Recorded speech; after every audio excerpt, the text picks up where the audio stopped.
어, 이번 시간은 국어 시간입니다. 기행문 쓰기 단원 들어온 지 2시간 수업을 했고 또 이제 세 번째 시간이죠. 225쪽에서 229쪽 나가보도록 하겠습니다. 여러분들한테는 이게 첫 번째 촬영처럼 보일지 모르겠지만 중간에 뭐 받아야 하는 전화도 오고 막 이래가지고 이게 세 번째 촬영이네요. 기행문 쓰기, 아이디어 생성하기. 우리 기획문이 쓰는 단원 전에 회의에 대해서 배웠었죠. 회의도 의견 마련하기 시간이 있었고 그 주제에 대해서 아이디어를 생성하는 시간이 있었어요. 뭐 기획문 회의뿐만 아니라 모든 글을 쓸 때 막연히 글을 그냥 적어 나가는 것보다는 먼저 구상을 해서 그 아이디어를 생성하고 그다음에 배열 그 개요 짜가지고 배열을 한 다음에 살을 붙여 나가는 게 더 좋아요. 그 개요가 뼈대 역할을 한다 했었죠. 뭐 어쨌든 개요에 들어가기 전에 아이디어 생성하기부터 합니다. 여행하면서 보고 듣고 느낀 점을 글로 쓰려고 합니다. 자신이 가본 곳 가운데에서 가장 기억에 남는 곳을 떠올려 봅시다. 내가 갔던 곳은 뭐 장소에 대해서 그곳을 여행한 목적은 목적, 그곳에서 생각하거나 느낀 점, 그곳에 다녀온 뒤에 생각이나 느낌, 그곳에서 보고 들은 것 가운데 기억에 남는 것. 뭐 선생님 그냥 간단하게 예시 들어볼게요. 내가 갔던 곳은 미국의 샌프란시스코를 간 적이 있습니다. 그곳을 여행한 목적은 선생님 친구 중에 게이머가 있는데 그 롤 프로게이머예요. 근데 롤드컵 진출해서 자기 경기 보러 오라고 해서 선생님이 대학교 학기 중에 그냥 무단으로 갔어요. 그러니까 대학교는 초등학교랑 다르게 출석이 좀 자유롭긴 한데 그래도 결석하면은 성적에 안 좋은 영향이 있거든요. 근데 선생님 그냥 친구랑 약속을 지키기 위해서 갔습니다. 좀 낭만적인 사람이죠. 다음 이제 그곳에서 생각하거나 느낀 점은 미국은 물가가 비싸다. 그런데 우리나라보다 타인의 시선에 대해서 거의 진짜 신경을 하나도 안 쓰고 뭐 어쨌든 재밌었습니다. 그래서 이렇게 됐고 그곳에 다녀온 뒤에 생각이나 느낌은 내가 이제 미국의 샌프란시스코, 피츠버그, 오클랜드를 갔다 왔지만 더 많은 주를 왠지 여행을 해보고 싶다 이런 생각이 들었어요. 왜냐면 뭐 뉴욕, 그다음에 뭐 LA, 뭐 텍사스 뭐 이런 데 가본 적이 없으니까 거기서 보고 들은 거 가운데 가장 기억에 남는 것은 이때가 그 여러분 야구 그러니까 플레이오프 시즌이었어요. 그 뭐냐 한국도 시즌 끝나고 뭐 시즌 끝나고 플레이오프 하고 뭐 코리안 시리즈까지 하잖아요. 이때 야구 시즌이었는데 샌프란시스코에 야구팀 있죠. 샌프란시스코 자이언츠. 샌프란시스코 온 김에 봤었는데 그때가 이제 와일드카드 결정전이었을 거예요. 샌프란시스코가 2010년대에 짝수 좀비라는 별명을 가지고 짝수 해마다 어마어마하게 강력했거든요. 그래서 이제 와일드카드 전을 갔는데 샌프란시스코 대표하는 선수 메디슨 범가노가 있어요. 매드 범이라고 불리고 그 플레이오프에선 거의 무적의 카드였었거든요. 그 당시에. 그래서 메디슨 범가노가 막 9회까지 던지고 근데 0대 0이었나 1대 0이었나 어쨌든 거의 동점 상황이었어요. 그리고 이제 9회 말이었던가 그런데 선생님이 숙소로 삼은 곳 앞에 펍이 있어요. 펍. 약간 외국 보면은 술집에 모여서 뭐 우리나라도 국가대표 경기 있으면 술집에 모여서 TV 보면서 보듯이 그런 게 있는데 거기 있었는데 9회 말에 8번 타자 크로포드였나? 어쨌든 좀 기대할 만한 그런 타수는 아니었어요. 8번 타자였는데 그 친구가 정말 아무도 기대를 안 했는데 홈런을 딱 쳐가지고 바로 경기가 끝나서 거의 뭐 광란의 도가니 그런 게 가장 기억에 남았어요. 자, 기획문 쓸 준비. 그래서 기획문을 쓸 준비를 해봅시다. 기획문을 쓰는 목적, 여러분이 쓰는 목적, 그 다음에 장소를 고른 까닭, 읽을 사람. 뭐 예시를 들어보면 기획문을 쓰는 목적. 보통은 여러분의 상황에서 기획문을 쓴다 하면은 자신의 경험을 친구들과 공유하기 위해서라든지 아니면 여행 갔었던 걸 기억에 오래 남기기 위해서라든지 이런 경우가 많겠죠. 장소를 고른 까닭은 이건 진짜 그냥 여러분만이 쓸 수 있는 거예요. 읽을 사람은 뭐 친구나 선생님, 가족 이 정도 되겠죠. 필요한 자료, 사진, 입장권 따위 이런 게 있으면 좀 더 생생하게 하고 또 실감도 날 뿐만 아니라 또 신빙성도 있어요. 왜냐면은 이 사람이 뭐 그러니까 선생님을 예로 들면은 선생님이 샌프란시스코 가서 뭐 그 야구 경기를 펍에서 봤다 이런 게 있는데 사진이 있는 것과 없는 것의 차이가 있죠. 왜냐면 이 사람이 펍에 안 갔는데 갔다고 물론 그런 일은 별로 드물겠지만 말을 할 수도 있는 거고 근데 만약 사진이 있다 이거는 거의 진실에 가까워진다 그런 의미가 되겠죠. 기획문은 친구에게 여행지를 알리거나 여행지에서 느낀 감상을 오래 기억하려고 쓰기도 해요. 여행하면서 찍은 사진이나 사용한 입장권, 기록한 쪽지 따위로 기획문을 더 생생하게 쓸 수 있어요. 그래서 이제 예시 답안이 올라올 거예요. 근데 이제 이거는 여러분들이 써야 되는 거죠. 왜냐 하면은 여러분이 해인사를 고른 게 아니잖아요. 뭐 목적은 비슷할 수 있어요. 목적은 비슷할 수 있는데 장소를 고른 까닭은 여러분이 써야 되고 읽을 사람도 여러분이 써봐야겠어요. 그래서 이제 기획문 쓰는 방법에 대해서 알아볼 거예요. 기획문은 처음, 가운데, 끝에 구조를 가졌다고 지난 시간쯤인가 했었을 거예요. 그래서 이제 그 처음, 가운데, 끝을 또 어떻게 적어야 되는지 좀 더 자세하게 배워보겠습니다. 자신이 여행한 경험을 기획문에 짜임을 생각하여 여정, 견문, 감상으로 나누어 정리해 봅시다. 여정, 견문, 감상이 기획문의 핵심이라 했죠. 근데 이 핵심들이 가운데에 몰려 있습니다. 일단 처음부터 해볼게요. 처음, 여행한 목적. 처음 부분에는 여행한 까닭이나 목적을 써요. 왜 그렇게 됐는지. 선생님이 아까 미국 간 얘기를 하자면은 여행한 까닭. 친구랑 어렸을 때 약속을 했어요. 그러니까 그 친구가 선생님이 대학교 2학년 때 미국을 간 건데 고등학교 때부터 친구였거든요. 고등학교 때 내가 프로게이머에서 성공해서 롤드컵을 나가게 되면은 그러니까 롤드컵이라고 어쨌든 롤에서 1년에 가장 큰 대회예요.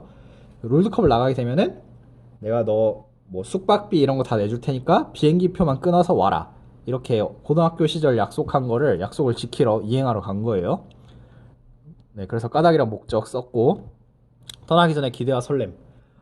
미국을 그것도 대학생이 학기 중에 뜬금포로 간다는 것에 대해서 약간 그러니까 여행을 보통 혼자 잘 안 가잖아요. 이게 선생님이 혼자 간 첫 여행이었거든요. 그래서 좀 걱정도 되고 그랬었어요. 떠날 때 날씨는 뭐 특별한 게 없었고 캐나다 경유해서 갔어요.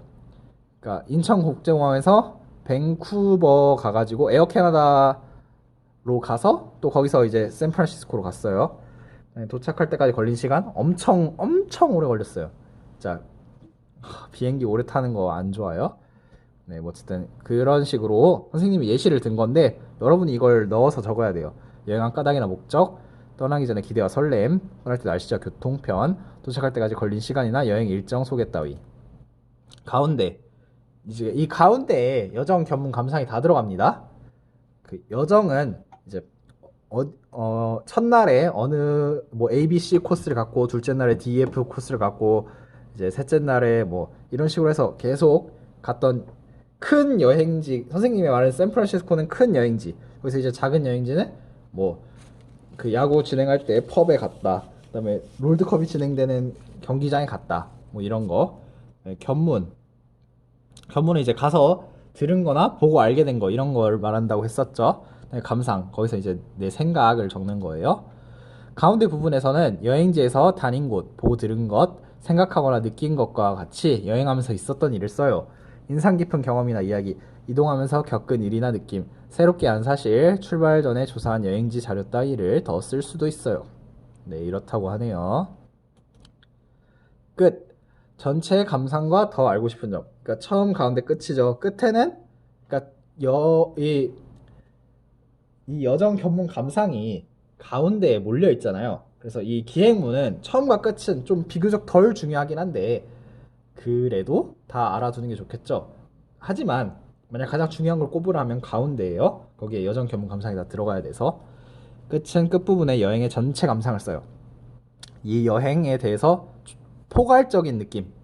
그러니까 원래 선생님이 뭐 글 같은 거 쓸 때 구체적으로 쓰라 하잖아요. 근데 이제 끝에서는 포괄적으로 해줘요. 그러니까 여러분 우리 회의 때 했던 걸로 치면은 뭐 학교에서 뭐 안전한 생활을 해야 한다. 주제 같은 게 포괄적인 거예요. 그 포괄적인 거 밑에 뭐 이제 상점 벌점을 한다든지 계단에서 핸드폰을 보지 않는다든지 이렇게 구체적인 게 있는데 끝은 이 글을 전체적으로 정리해 줘야 되니까 기획문 꼭 기획문이 아니라도 모든 글들은 끝 부분에는 좀 포괄적으로 적어줍니다. 여행의 전체 감상을 써요. 여행한 뒤에 한 다짐이나 반성, 여행하면서 느낀 만족감, 아쉬운 점, 바라는 점, 앞으로 있을 계획이나 각오, 그리고 여행 뒤에 달라진 생각이나 태도 따위를 나타낼 수 있어요. 뭐 여기에다 덧붙이자면은 뭐 다음에 여기로 오게 된다면은 어디를 또 가보고 싶고, 그다음에 이 여행지에서도 못 가본 곳이 있는데 뭐 더 가보고 싶다 이런 얘기. 선생님 뭐 또 다른 예를 들면은 뭐 대만을 갔었었는데 대만에서 만약에 다시 가게 된다면은 대만이 식재료가 싸요. 그래서 망고 빙수를 매일 먹을 거고 뭐 발 마사지 이런 것도 저렴하거든요. 매일 받을 거고 그다음에 대만에서 북쪽을 많이 여행해서 봤으니까 대만 남쪽을 가보고 싶다. 그러니까 다음 여행 때 해보고 싶은 거 이런 걸 적어도 돼요. 이것은 227쪽 맨 아래 내용입니다. 기행문을 쓸 때 어떻게 나타내야 하는지 정리해 봅시다. 시간과 장소가 드러나게 쓴다. 이게 그 처음 부분에 들어가는 거죠. 그 다음에 견문, 즉 보고 들은 내용을 생생하고 자세하게 풀어 쓴다. 이렇게 해야 되고 이제 감상, 생각이나 느낌도 함께 쓴다. 이렇게 정리해 볼 수 있겠네요. 다음 이제 기행문 쓰는 방법입니다. 내 감상을 자유롭게 적는 기행문 이렇게 쓰면 돼요. 어떤 장소나 사물, 경치 등을 표현하려고 할 때에는 자세하게 묘사해야 되는데 그림을 그리듯이 표현하는 것을 묘사라고 합니다. 그러니까 딱 눈을 감고 그 사람의 뭐 말이나 글을 떠올렸을 때 머릿속에서 상상이 되는 거, 그림처럼 상상이 되는 거를 묘사라고 해요. 기행문에서 여행 중 보고 듣고 느낀 것을 자세하게 묘사하여 읽는 이가 상상하며 읽도록 하는 것이 좋습니다. 그러기 위해서는 꾸미는 말을 넣어서 의미를 자세하게 만들거나 꾸미는 말을 한다던가 사물이나 장소 등에 대한 사실 정보를 추가하거나 대화 부분에 큰 따옴표를 넣어서 대화체로 쓰면 글을 좀 더 실감나게 쓸 수 있습니다. 또한 문장을 깔끔하면서도 짜임새 있도록 간결하게 쓰는 것이 중요합니다. 간결하게 문장을 쓸 때에는 길게 꼬리를 물고 있는 문장은 쪼개어 짧은 문장 몇 개로 나누고 그 사이에 연결을 넣습니다. 그러니까 한 문장이 막 5줄짜리 이런 것보다는 한 2줄, 2줄, 2줄 이런 식으로 잘라주는 게 좀 더 문장이 좋아요. 왜냐하면 문장이 길어지면은 그러니까 중간중간에 쉼표나 뭐 연결사가 들어가곤 하겠지만 그러니까 문장 자체가 주어부, 서술어부가 딱 깔끔하게 나뉘는 게 좋거든요. 근데 이제 문장이 길어지면은 뭐 어제는 했는데 그랬더니 이렇게 돼서 이렇게 되면은 좀 길어져요. 너무 길어지면은 예쁘지가 않다 할까? 예쁜 글이라는 그 기준에서 좀 어울리지 않아요. 다음 같은 내용이 반복된 부분 찾아없습니다. 같은 내용이 반복된 부분은 그 중첩되는 용어로 한다든지 그러니까 같은 용어를 계속 쓰는 게 안 좋다. 이건 여러분들이 어렸을 때부터 국어에서 배워왔죠. 다음 여행 장소가 바뀌거나 묘사 대상이 바뀔 때에는 작은 제목을 붙여 글을 몇 부분으로 나누었습니다. 네, 이런 거 지켜서 기행문을 적으면 더 좋아요. 이제 실제로 해보기 과제 228쪽입니다. 쓴 글을 스스로 읽어보고 다듬어 보세요. 어색한 표현은 없는가? 단순하고 지루한 표현은 없는가? 읽는 사람이 재미있어 할 것 같은가? 더 필요한 설명이나 삭제할 부분은 기행문을 쓰면 좋은 점은 아까 말했듯이 추억을 오래 기억, 그 다음에 다른 사람에게 유익한 정보와 재미. 그래서 228쪽과 229쪽까지 있는 이 적는 걸 적어보면 돼요. 그러니까 오늘 수업의 모든 거는 226쪽과 227쪽은 이제 어떻게 보면은 기행문의 개요를 짜는 거고, 그래서 228쪽과 229쪽에 실제로 여러분만의 기행문을 적어보는 게 오늘의 과제가 될 거예요. 그래서 오늘의 과제는 229쪽까지 해보는 건데 선생님이 225쪽, 226쪽, 227쪽에 엄청나게 많은 예시를 들어줬고 그다음에 어떤 방향성을 가져야 되는지에 대해서 얘기를 해줬으니까 그걸 잘 들었으면은 그 개요를 잘 짜서 228쪽, 229쪽까지 잘 적어서 과제로 제출할 수 있을 거라고 생각합니다. 그래서 다시 과제 요약하면 225, 6, 7, 8, 9 다 적어서 제출하도록 하면 되겠습니다. 이상으로 수업 마치도록 하겠습니다. 빠이빠이.